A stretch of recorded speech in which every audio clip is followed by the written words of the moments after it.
Hello friends, मैं इंद्रजीत आपके अपने यूट्यूब चैनल एग्जाम द्वार में आप सभी का फिर से स्वागत करता हूं।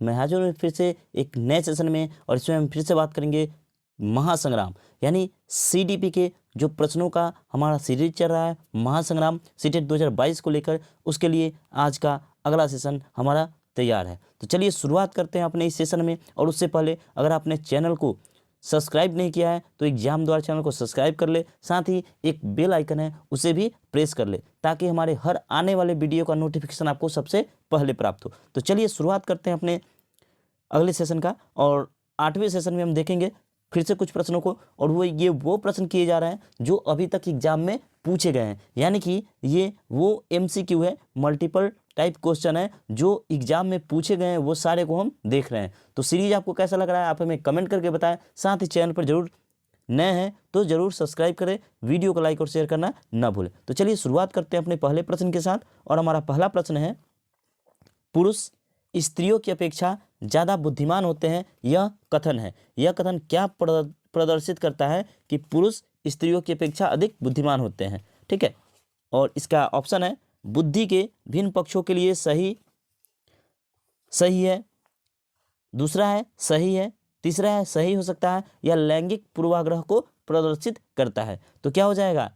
तो पुरुष स्त्रियों की अपेक्षा अधिक बुद्धिमान होते हैं, यह किसको प्रदर्शित करता है? तो ये लैंगिक पूर्वाग्रह को प्रदर्शित करता है, यानी ऑप्शन डी इसका सही आंसर हो जाएगा। ठीक है, तो चलिए अगले प्रश्न पर चलते हैं। और हमारा अगला प्रश्न है प्रश्न नंबर 2। ठीक है, प्रश्न है, गिलफोर्ड ने अभिसारी चिंतन पद का प्रयोग समान अर्थ में किया है। किसके अर्थ में किया है? ऑप्शन है बुद्धि के, सृजनात्मकता के, बुद्धि एवं सृजनात्मकता के, या इनमें से कोई नहीं। तो गिलफोर्ड ने, ठीक है, अभिसारी चिंतन, किसका? अभिसारी चिंतन। दो चिंतन होता है, ठीक, एक अपसारी चिंतन और दूसरा होता है अभिसारी चिंतन। ठीक है, अपसारी चिंतन और अभिसारी चिंतन।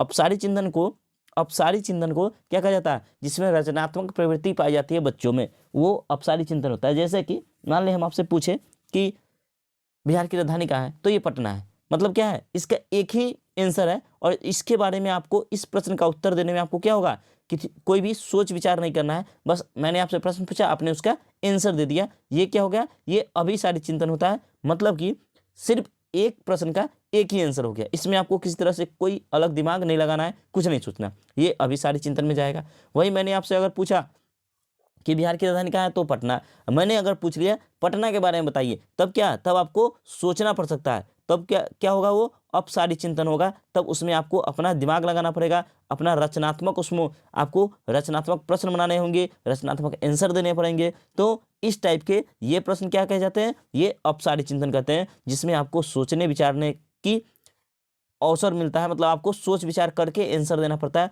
या फिर किसी एक प्रश्न का, जैसे भारत की राजधानी कहाँ है, तो नई दिल्ली, लेकिन मैं आपसे नई दिल्ली के बारे में पूछ लूँ तो उसके लिए आपको सोचना विचारना पड़ सकता है। तो वो रचनात्मक हो गया। और रचनात्मक, जिसमें रचना मतलब आपको सोचने विचारना पड़ रहा है, रचनात्मक प्रवृत्ति आपको विकसित हो रहा है, वो कौन सा होगा? तो वो होगा अपसारी चिंतन। ठीक है, चलिए, तो अभिसारी और अपसारी समझ गए। चलिए अब चलते हैं इस प्रश्न पे कि ये हमारा प्रश्न क्या कर रहा है। तो प्रश्न था, गिलफोर्ड ने अभिसारी चिंतन पद का प्रयोग समान अर्थ में किया है। ऑप्शन है बुद्धि, सृजनात्मकता, बुद्धि एवं सृजनात्मकता, या इनमें से कोई नहीं। तो इसका सही आंसर क्या हो जाएगा? इसका सही आंसर हो जाएगा ऑप्शन क्या? ऑप्शन 2, सृजनात्मकता के पद में किया है। ठीक है, चलिए अगला चलते हैं। अगला प्रश्न है प्रश्न नंबर हमारा 3। ठीक है, चलिए, व्यक्तित्व एवं बुद्धि में वंशानुक्रम की, अब क्या है ये बता रहा है, नाम मात्र की भूमिका है, महत्वपूर्ण भूमिका है, अपूर्व भूमिका है, या फिर आकर्षक भूमिका है। ठीक है, तो व्यक्तित्व एवं बुद्धि में वंशानुक्रम की कैसी भूमिका है? ये सिर्फ नाम मात्र की भूमिका है, यानी क्या हो जाएगा? ऑप्शन ए इसका सही आंसर हो जाएगा। ऑप्शन ए सही है। ठीक है, चलिए अगला देखते हैं। चलिए अगला प्रश्न देखते हैं। प्रश्न नंबर है हमारा 4। ठीक है, बालक प्रसंग बोध परीक्षण 3 वर्ष से 10 वर्ष की आयु के बालकों के लिए बनाया गया है। यहाँ क्या गया लिखा हुआ है? ठीक है, ये गया है। इस परीक्षण में कार्ड में प्रतिस्थापित किए गए हैं। क्या किए गए हैं? ऑप्शन है सजीव वस्तुओं के स्थान पर निर्जीव वस्तुओं को, लोगों के स्थान पर जानवरों को, पुरुषों के स्थान पर महिलाओं को, या फिर वयस्क के स्थान पर बालकों को। तो बालक प्रसंग बोध परीक्षण में किसके स्थान पे क्या लिया गया है? तो इसका सही आंसर हो जाएगा लोगों के स्थान पे जानवरों को लिया गया है, यानी ऑप्शन क्या हो जाएगा? ऑप्शन बी सही हो जाएगा। चलिए अब चलते हैं अपने अगले प्रश्न पे। अगला प्रश्न है हमारा, निम्नलिखित में से कौन शिक्षण अधिगम का स्तर नहीं है? ये नहीं है मतलब निगेटिव प्रश्न है। ऑप्शन है विभेदीकरण स्तर, स्मृति स्तर, चिंतनशील स्तर, या फिर समझ स्तर। तो शिक्षण अधिगम का कौन सा स्तर नहीं है? तो इसका सही आंसर क्या हो जाएगा? सही आंसर हो जाएगा ऑप्शन बी स्मृति स्तर। स्मृति स्तर शिक्षण अधिगम का स्तर नहीं है, बाकी ये सभी है। विभेदीकरण स्तर है, चिंतनशील स्तर है और समझ स्तर है, बाकी कौन सा नहीं है? स्मृति स्तर नहीं है। चलिए अगले प्रश्न की तरफ चलते हैं। चलिए दोस्त देखते हैं अगला प्रश्न। अगला प्रश्न है प्रश्न नंबर 6। एक बालक जिसकी बुद्धि लब्धि 105 है उसे वर्गीकृत किया जाएगा, किस में किया जाएगा ये बताना है।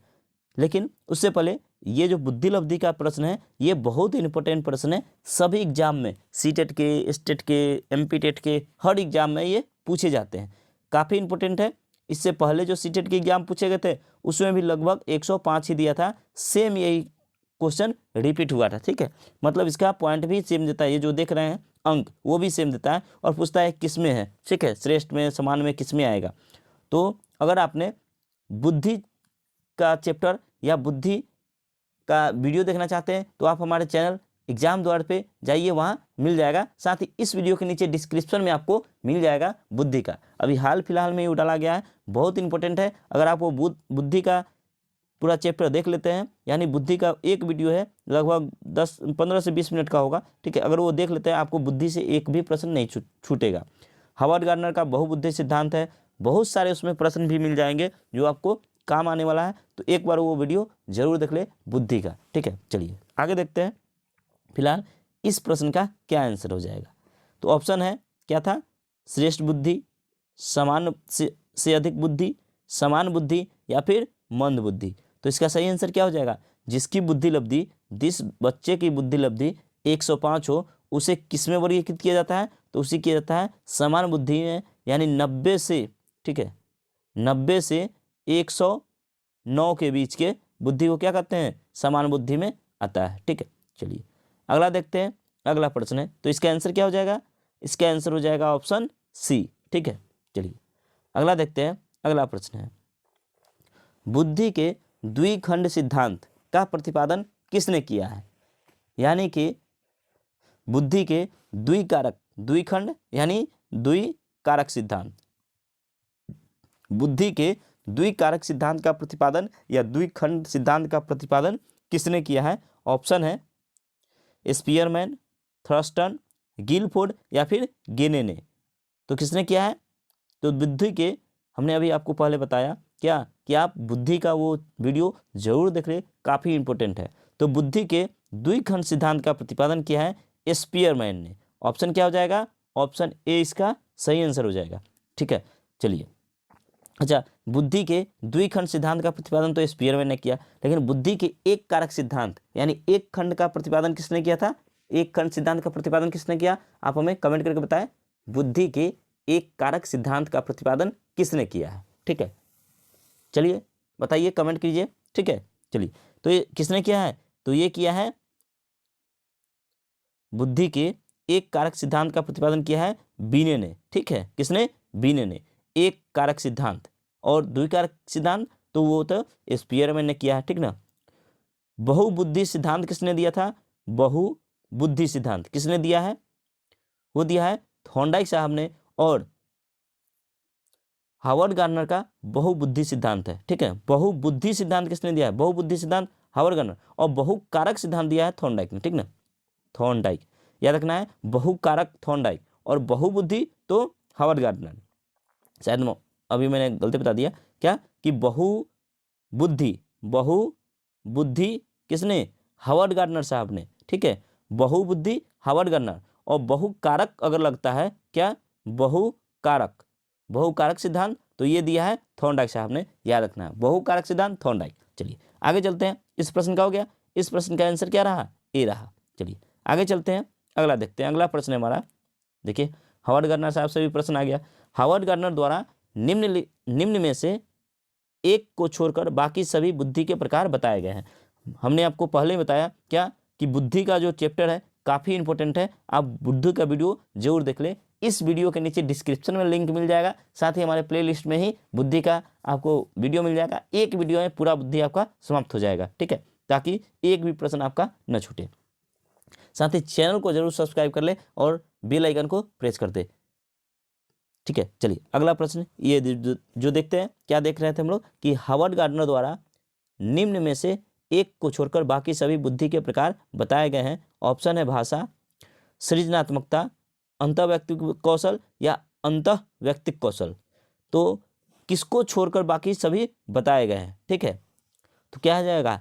देखिए जो हावर्ड गार्डनर साहब ने 8 प्रकार के बुद्धि बताया था, उसमें उन्होंने भाषा बताया था, अंतःवैयक्तिक बताया था, अंतःवैयक्तिक बताया था, तो क्या नहीं बताया था? उन्होंने सृजनात्मकता को नहीं बताया था। ठीक है, तो ऑप्शन क्या हो जाएगा? ऑप्शन बी इसका सही आंसर हो जाएगा। चलिए अगला चलते हैं, अगला प्रश्न है बहुबुद्धि सिद्धांत। बहुबुद्धि, यहाँ बुद्धि लिखा हुआ है, बहुबुद्धि सिद्धांत के अनुसार किस प्रकार के पशुओं, खनिजों और पेड़ पौधों को पहचानने और वर्गीकृत करने की योग्यता डैश कहलाती है? ये किससे पूछा गया है? ये भी हावर्ड गार्डनर साहब के द्वारा ही पूछा गया था।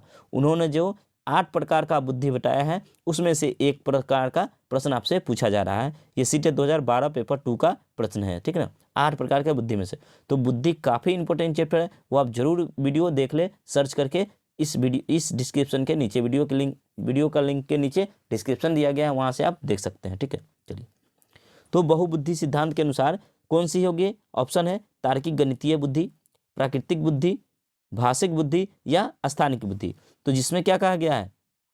पशुओं, खनिजों और पेड़ पौधों को पहचानने और वर्गीकृत करने की योग्यता कहलाती है। वो कहलाती है कौन सी? वो है प्राकृतिक बुद्धि, जिसमें मनुष्य प्रकृति के बहुत ही नज़दीक होता है। तो ऑप्शन क्या हो जाएगा? ऑप्शन बी होता है। ठीक है, 9 का ऑप्शन बी सही है, प्राकृतिक बुद्धि। चलिए अगला देखते हैं, अगला प्रश्न है हमारा प्रश्न नंबर 10। अधिकांश व्यक्तियों की बुद्धि औसत होती है, बहुत कम लोग प्रतिभा संपन्न होते हैं और बहुत कम व्यक्ति मंद बुद्धि के होते हैं। यह कथन डैश के प्रतिस्थापित सिद्धांत पर आधारित है। ऑप्शन है बुद्धि और जातीय विभिन्नता, बुद्धि के वितरण, बुद्धि की वृद्धि और बुद्धि और लैंगिक विभिन्नताएं। तो क्या हो जाएगा इसका आंसर? कि अधिकांश लोग की बुद्धि क्या होती है? औसत होती है, ये भी सही है। बहुत कम लोग होते हैं जो क्या होते हैं? प्रतिभावान होते हैं, ये सही है। बहुत कम व्यक्ति ही मंद बुद्धि होते हैं, ये भी सही है। तो ये किस पर निर्भर करता है? तो ये बुद्धि के वितरण पर निर्भर करता है, यानी ऑप्शन क्या हो जाएगा? ऑप्शन बी इसका सही आंसर हो जाएगा। ठीक है, चलिए फिर से आ गया प्रश्न। ठीक है, कौन सा? तार्किक गणितीय बुद्धि। ये भी बहुबुद्धि सिद्धांत से रिलेटेड है। और बहुबुद्धि सिद्धांत किसने दिया था? बहुबुद्धि सिद्धांत दिया था हावर्ड गार्डनर साहब ने। एक और है बहुकारक सिद्धांत, ये दोनों में बच्चे कंफ्यूज रहते हैं। बहुकारक सिद्धांत किसने दिया था? तो ये दिया था थॉर्नडाइक साहब ने। ठीक है, बहुबुद्धि आए तो हावर्ड गार्डनर, बहुकारक आए तो थॉर्नडाइक। एक कारक सिद्धांत है बुद्धि का, एक कारक सिद्धांत है तो बीने साहब ने दिया था। वही बुद्धि का द्विकारक या द्विखंड सिद्धांत है तो स्पीयरमैन ने दिया था, याद रखना है। ठीक है, चलिए अगला देखते हैं। प्रश्न है तार्किक गणितीय बुद्धि डैश से संबंधित है। ऑप्शन है द्विकारक सिद्धांत, समूह कारक सिद्धांत, पदानुक्रमिक सिद्धांत या फिर बहुबुद्धि सिद्धांत। तो तार्किक गणितीय बुद्धि किससे संबंधित है? ये संबंधित है बहुबुद्धि सिद्धांत से, यानी क्या हो जाएगा? ऑप्शन डी इसका सही आंसर हो जाएगा। ठीक है, चलिए चलते हैं अगले प्रश्न पे। हमारा अगला प्रश्न है बहुबुद्धि सिद्धांत निम्नलिखित निहितार्थ देता है सिवाय किसके देता है?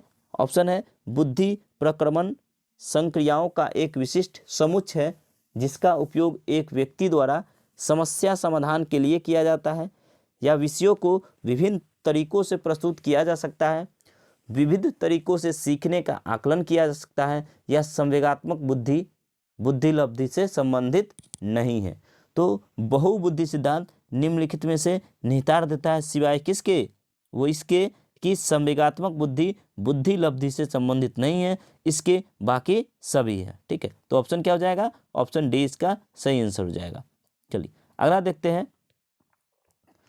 16 वर्षीय बच्चा बुद्धि लब्धि परीक्षण में 75 अंक प्राप्त करता है, उसकी मानसिक आयु कितनी वर्ष होगी। ठीक है, कौन सी, 16 वर्षीय बच्चा, तो कितने वर्ष हो जाएगी, तो इसका फॉर्मूला आपको याद रखना है क्या, IQ यानी बुद्धि लब्धि equal to MA upon RA into 100। MA का मतलब मानसिक आयु, RA मतलब रियल एज, यानी रियल एज को कालानुक्रमिक आयु भी कहते हैं, ठीक है, वास्तविक आयु भी कहते हैं, और गुने 100। IQ मतलब बुद्धि लब्धि। अब इसमें आप जब बैठाएंगे कि कितना अंक लाता है, 75 अंक लाता है। ठीक है, देखिए वो कितना अंक लाता है, 75 अंक लाता है। हमको मानसिक आयु निकालना है। ठीक है, 16 वर्षीय बच्चा है, और इस टाइप से अगर इसको आप अगर सॉल्व करते हैं तो क्या आ जाएगा, अगर इसको आप सॉल्व करते हैं तो आंसर आ जाएगा आपको 12। ठीक है, आप काटेंगे इसको, 75 इजकल टू MA अपन 16 इंटू 100, 4 चौके 16, 25 चौके 100। ठीक है, 25 तिया 75, 4 तियाई 12। ठीक है, तो कितना आ गया, ये 12 आ गया, यानी ऑप्शन क्या हो जाएगा, ऑप्शन ए। देखिए मैंने कैसे कैसे काटा है, पहले यहाँ 75 लिख दिया, यानी IQ हमने लिख दिया। हमको निकालना क्या है, मानसिक आयु निकालना है, दे के रखा है वास्तविक आयु 16 वर्ष दे रखा है, इंटू 100। चलिए अब काटते हैं। देखिए 4 चौके 16, 4 से 25, 25 चौके 100। ठीक है, अब इस 25 से हमने किसको काटा है, डायरेक्ट ऊपर से ऊपर बराबर किस पर काट दिया है, 25 तिये 75। ठीक है, अब हमने क्रॉस मल्टीप्लाई कर दिया, MA इजकल टू 4 तिहाई 12, यानी 12 वर्ष उम्र हो गई किसकी, उसकी मानसिक आयु 12 वर्ष हो गई, यानी ऑप्शन क्या हो जाएगा, ऑप्शन ए इसका सही आंसर हो जाएगा। तो आपको ये फॉर्मूला याद रखना है, साथ ही कैसे काटते हैं वो भी आपको याद रखना है, ताकि जल्दी जल्दी आप काट पाए। चलिए अगला देखते हैं। अगला प्रश्न है हमारा प्रश्न नंबर 14। बुद्धि लब्धि सामान्यतः डैश रूप से शैक्षिक निष्पादन से संबंधित होते हैं। ऑप्शन है कम से कम, पूर्ण, उच्च या मध्यम। तो बुद्धि लब्धि सामान्यतः उच्च रूप से शैक्षिक निष्पादन से संबंधित होते हैं। ऑप्शन क्या हो जाएगा, ऑप्शन सी इसका सही आंसर हो जाएगा। ठीक है, चलिए अगला देखते हैं। अगला प्रश्न है, थोड़ा सा इसे छोटा करना पड़ेगा, काफी बड़ा प्रश्न लग रहा है।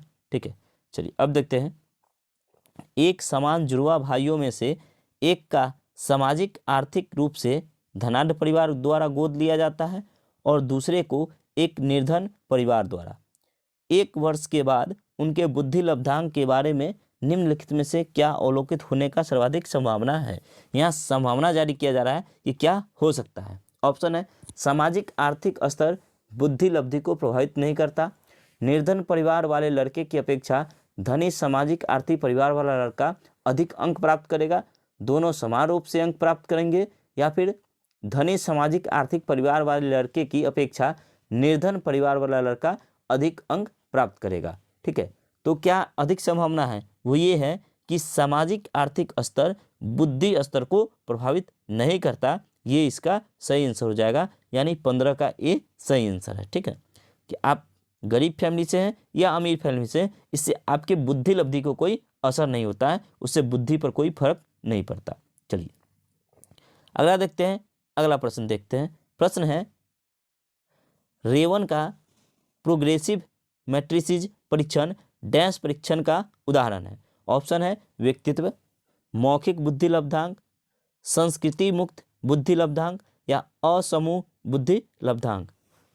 तो क्या हो जाएगा, रेवन का प्रोग्रेसिव मैट्रिक्स परीक्षण किसका उदाहरण है, तो ये है ऑप्शन हो जाएगा, ऑप्शन इसका 16 का ऑप्शन सी संस्कृति मुक्त बुद्धि लब्धांक, यानी ऑप्शन सी सही हो जाएगा। ठीक है, चलिए अगला देखते हैं। अगला प्रश्न है प्रश्न नंबर 17। ठीक है, प्रतिभावान बालक की बुद्धि लब्धि होती है, कितनी होती है। ऑप्शन है 130, 140, 125 या 120। तो प्रतिभावान बालक की बुद्धि लब्धि कितनी होती है? जो प्रतिभाशाली बच्चे होते हैं उसकी बुद्धि कितनी होती है? तो उसकी बुद्धि होती है 140, यानी ऑप्शन क्या हो जाएगा? ऑप्शन बी इसका सही आंसर हो जाएगा। ठीक है, चलिए अगला प्रश्न देखते हैं। प्रश्न नंबर हमारा है 18। व्यक्तित्व मापन का स्याही धब्बा परीक्षण है, क्या है? आत्मनिष्ठ परीक्षण, वस्तुनिष्ठ परीक्षण, प्रक्षेपण परीक्षण या उपयुक्त में से कोई नहीं।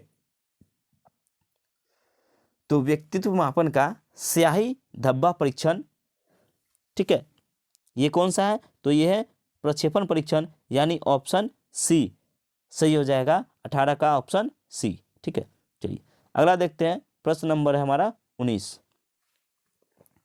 डैश के अतिरिक्त बुद्धि के निम्नलिखित पक्षों को स्टर्नबर्ग के त्रिपाचीय, यहाँ त्रितंत्र लिखा हुआ है लेकिन क्या है ये? त्रिपाचीय, त्रिपाचीय, ठीक है, त्रिपाचीय सिद्धांत में संशोधित किया गया है।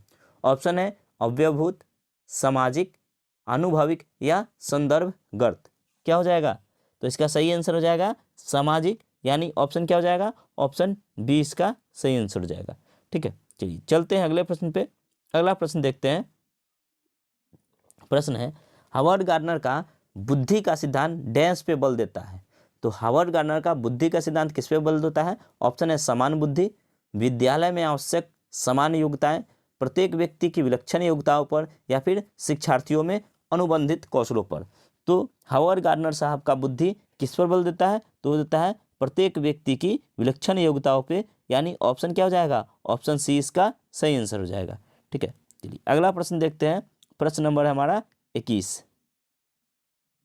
थोड़ा सा इसे छोटा करना पड़ेगा ताकि सभी प्रश्न और ऑप्शन इसके साथ में ही देख जाए।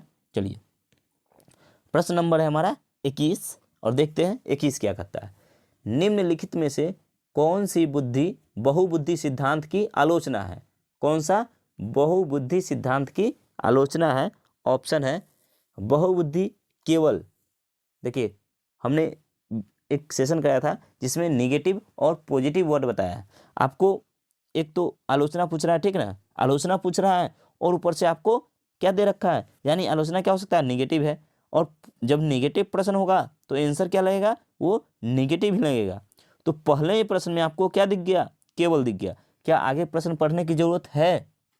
लेकिन चूंकि ये काम आपको एग्जाम में करना है कि देखना है, हाँ प्रश्न जरूर पढ़ना है और ऑप्शन भी सारे देखने हैं, लेकिन जल्दी जल्दी। अगर मुझे पहले ही प्रश्न में आपको क्या दिख गया है? ये केवल दिख गया है। निगेटिव आंसर भी पूछ रहा है, निगेटिव प्रश्न है तो निगेटिव आंसर लगाना ही है, ठीक है, क्योंकि निगेटिव ही होगा। ठीक है, लेकिन एग्जाम में कोई गलती ना हो इसलिए आप सही सही पढ़ के लगाइएगा। और इस टाइप से अगर ये मिल गया तो हमको ये आंसर तो फिक्स है, लेकिन अभी हमारे पास टाइम भी है तो देख भी लेते हैं आगे क्या है। ठीक है, तो बहुबुद्धि केवल प्रतिभाएं हैं जो पूर्ण रूप से बुद्धि में विद्वान रहती है, ये गलत है। और जो गलत है वही यहाँ सही हो जाएगा, क्योंकि गलत के लिए गलत, नेगेटिव के लिए नेगेटिव ही प्रश्न का आंसर हो जाएगा। चलिए आगे ऑप्शन पढ़ लेते हैं, उसके बाद इस ऑप्शन को लॉक करते हुए हम आगे बढ़ेंगे। चलिए तो दूसरा प्रश्न इसी का दूसरा ऑप्शन पढ़ लेते हैं कि बहुबुद्धि शिक्षार्थियों को अपने रुझान को खोजने में मदद उपलब्ध कराती है। ये बिल्कुल कराती है, ये सही बात है। यह व्यवहारिक बुद्धि पर आवश्यकता से अधिक बल देती है, सही बात है। यह अनुभविक साक्ष्यों को बिल्कुल भी समर्थन नहीं दे सकता, ये भी क्या हो जाएगा? सही है। तो क्या होगा? कौन सी बुद्धि के सिद्धांत की आलोचना करता है? तो ये करता है, ऑप्शन क्या हो जाएगा? 21 का ऑप्शन ए इसका सही आंसर हो जाएगा। ठीक है, चलिए चलते हैं अगले प्रश्न पे। अगला प्रश्न है प्रश्न नंबर 22। कर्नैल सिंह कानूनी कार्रवाई तथा खर्चे के बावजूद आयकर नहीं देते। वे सोचते हैं कि वे एक भ्रष्ट सरकार को समर्थन नहीं दे सकते जो अनावश्यक बांधों के निर्माण पर लाखों रुपए खर्च करती है। वे संभवतः कुहल वर्ग के नैतिक विकास के किस अवस्था में है? ऑप्शन है परंपरागत, दूसरा है पश्च परंपरागत, पूर्व परंपरागत या परापरंपरागत। तो क्या हो जाएगा? इसका सही आंसर हो जाएगा 22 का बी, पश्चात परंपरागत, यानी ऑप्शन बी इसका सही आंसर हो जाएगा। ठीक है, चलिए चलते हैं अगले प्रश्न पे। अगला प्रश्न है हमारा प्रश्न नंबर 23। जो बुद्धि सिद्धांत बुद्धि में सम्मिलित मानसिक प्रक्रियाओं जैसे पराघटक और बुद्धि द्वारा लिए जा सकने वाले विविध रूपों जैसे सृजनात्मक बुद्धि को शामिल करता है वह है कौन सा है? स्पीयरमैन का जी कारक, स्टर्नबर्ग का बुद्धिमत्ता का त्रिपाक्षीय सिद्धांत, या फिर बुद्धि का सारवेट सिद्धांत। तो किसमें ये कहा गया है कि मानसिक क्रिया यानी जैसे पराघटक और बुद्धि द्वारा लिए जा सकने वाले विविध रूपों को शामिल करता है। तो वो करता है किसमें? वो करता है रॉबर्ट स्टर्नबर्ग का बुद्धिमत्ता का त्रिपाक्षीय सिद्धांत, यानी 23 का ऑप्शन भी सही हो जाएगा। ठीक है, चलिए अगला देखते हैं। अगला प्रश्न है, निम्नलिखित में से कौन सा आलोचनात्मक दृष्टिकोण बहुबुद्धि सिद्धांत से संबंध नहीं है? ऑप्शन है, यह सुधारित नहीं है, विभिन्न बुद्धियाँ भिन्न भिन्न विद्यार्थियों के लिए विभिन्न पद्धतियों की मांग करती है, प्रतिभाशाली विद्यार्थी प्रायः एक क्षेत्र में ही अपनी विशेषता प्रदर्शित करते हैं, या फिर इसका कोई अनुभवात्मक आधार नहीं है।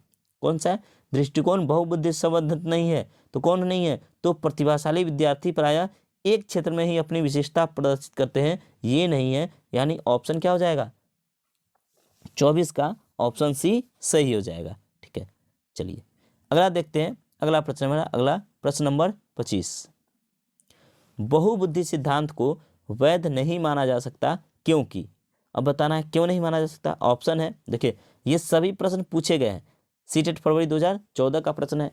आपको हम इस सीरीज में यानी महासंग्राम के इस सीरीज में वो प्रश्न करा रहे हैं जो एग्जाम में पूछे गए हैं।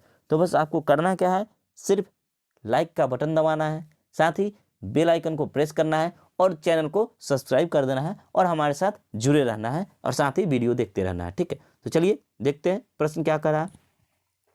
बहुबुद्धि सिद्धांत को वैध नहीं माना जा सकता क्योंकि। क्यों नहीं माना जा सकता? ऑप्शन है, विशिष्ट परीक्षणों के अभाव में भिन्न बुद्धियों का मापन संभव नहीं है, यह सभी 7 बुद्धियों को समान महत्व नहीं देता, या यह केवल अब्राहम मैस्लो के जीवन भर के सुदृढ़ अनुभवात्मक अध्ययन पर आधारित है, या यह सर्वाधिक महत्वपूर्ण समान बुद्धि जी के अनुकूल सुसंगत नहीं है। तो इसका सही आंसर क्या हो जाएगा? सही आंसर हो जाएगा ऑप्शन ए, विभिन्न परीक्षणों के अभाव में भिन्न बुद्धियों का मापन संभव नहीं है, यानी ऑप्शन ए को लॉक किया जाए और इसलिए इसको बहुबुद्धि को वैध नहीं माना जा सकता। ठीक है, चलिए अगला देखते हैं। अगला प्रश्न है प्रश्न नंबर 31। ठीक है, प्रश्न है, सामाजिक नियमों व कानूनों के विरुद्ध व्यवहार करने वाला बालक कहलाता है, क्या कहलाता है? और इसके ऑप्शन है, पिछड़ा बालक, मंदबुद्धि बालक, जड़ बुद्धि बालक, या अपराध बालक, बाल अपराध। ठीक है, चलिए तो सामाजिक नियमों व कानूनों के विरुद्ध व्यवहार करने वाला बालक क्या कहलाता है? वो कहलाता है बाल अपराध कहलाता है। ठीक है, ऑप्शन हो जाएगा क्या? ऑप्शन इसका डी आंसर सही हो जाएगा, 31 का डी। चलिए अगला चलते हैं। अगला प्रश्न है प्रश्न नंबर 32, किस मनोवैज्ञानिक ने सीखने की सामग्री के रूप में निरर्थक शब्दों का प्रयोग किया है? ऑप्शन है, विलियम जेम्स, स्किनर, एबिंगहॉस, या फिर बार्टलेट। तो इसका सही आंसर क्या हो जाएगा? इसका सही आंसर हो जाएगा ऑप्शन हो जाएगा 32 का ऑप्शन सी, एबिंगहॉस ने किया है सीखने की सामग्री के रूप में प्रयोग, निरर्थक शब्द का प्रयोग किया था एबिंगहॉस ने, यानी ऑप्शन क्या हो जाएगा? ऑप्शन सी हो जाएगा, 32 का ऑप्शन सी।